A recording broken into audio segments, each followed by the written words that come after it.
Earlier in the month, UNICEF Global Spokesperson James Elder visited Timor-Leste to see firsthand how climate change is affecting the development of our country's young people. In part 2 of his interview with RTTL World News, he explained how UNICEF can continue to work with government to improve UNICEF programs and support children across the country. How concerned is UNICEF about climate change, and which aspects specifically?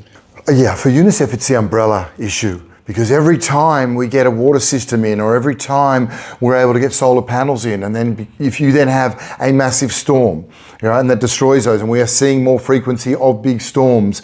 So it's undoing great advancements in development. Huge amount of work has been done in development around nutrition, around malaria. Look at the successes Timor-Leste's happened. But when you have a changing climate, which is unpredictable, we're going backwards when it comes to development. So it's to UNICEF, it's the umbrella issue of the day. It's the #1 issue that affects all aspects of a child's life. And yet at the same time, we have governments making all the wrong decisions when it comes to protecting children, when it comes to renewables, when it comes to investing into adaptation for children. So it seems to me that people on the margins, farmers, children, they know the reality. People making the decisions seem either not to know or not to care enough. And that's a big part of what we're trying to do with this trip.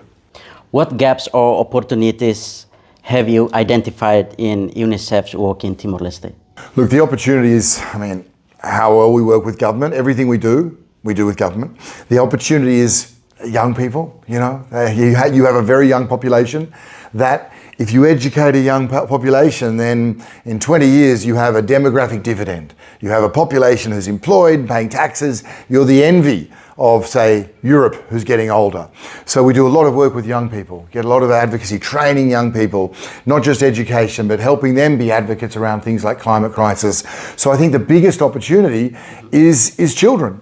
But you have to take advantage of that now, and taking advantage of it means healthy children, educated children. Will your visit impact or improve this work? Look, the hope is to improve it, and that's in a couple of ways. One is on funding.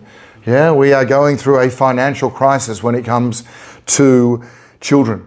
There was a financial crisis 15 years ago. But today, no one's bailing out the children like they bailed out the banks. So we've got to be very innovative. We've got to look at the private sector. We've got to look at new donors. We've got to make the case very, very clearly. The case is very clear in principle why you fund children. I want to make the practical case as well as to the investment you make in a child now is one of the best returns you can possibly make. Make that for the private sector as well as foreign governments.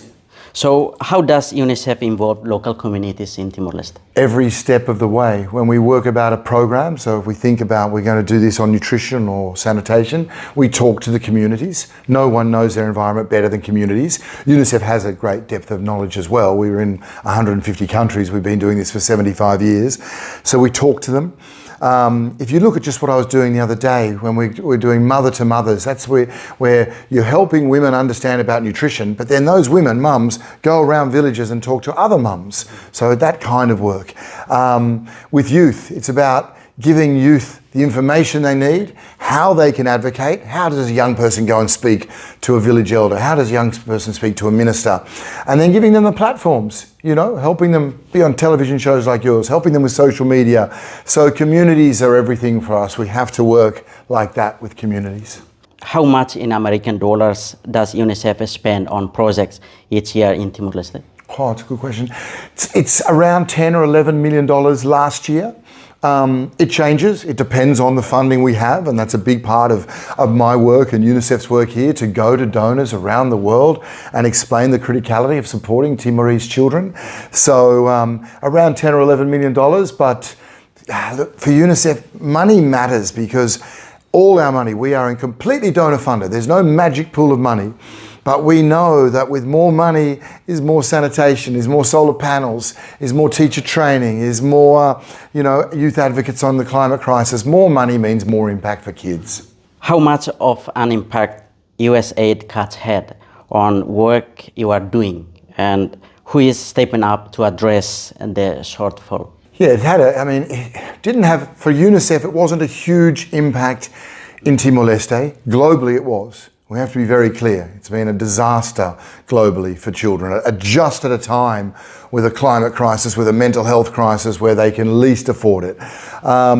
In terms of Timor-Leste, we haven't filled the gap still. So there are donors stepping up, and we should talk about them. The Koreans, the Japanese, the Australians, they're critical, but the gap remains. So we need other donors, we need other countries in the region, and we need the private sector.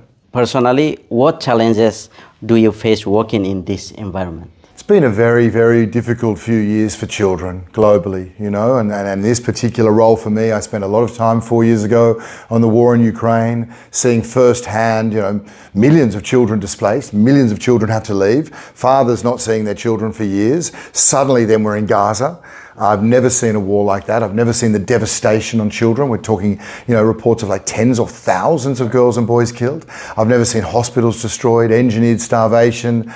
Sudan is the world's biggest displacement crisis. So, that's a lot for children right now, and the wars aren't stopping. So we have huge pressures around the world, international norms, the laws of war that are there to protect children, they are all under attack. International humanitarian law is meant to be the benchmark, the baseline, and we're way below. So we're seeing those things all under attack, and that hurts children, that hurts our ability to respond. So, Mr. Elder, will you be sharing your experiences in Timor-Leste with your many social media followers? Absolutely, yeah. No. And my experiences are the people I've met. I had a fabulous day walking through the hills with this nutritionist, with a vaccinator, and we'll turn that into a story. It was amazing because Ika was the vaccinator, house to house to house to house, crossing rivers, this diminutive Timorese woman who's just a powerhouse. Those sort of stories. Today I was in classrooms with kids, listening to them about the climate crisis, playing football with them. Tomorrow with young people. Yeah, so all of those we'll put out through social media. It is a fantastic interview with you, Mr. Eller. That was great. Thank you very much. Thank you. Pleasure.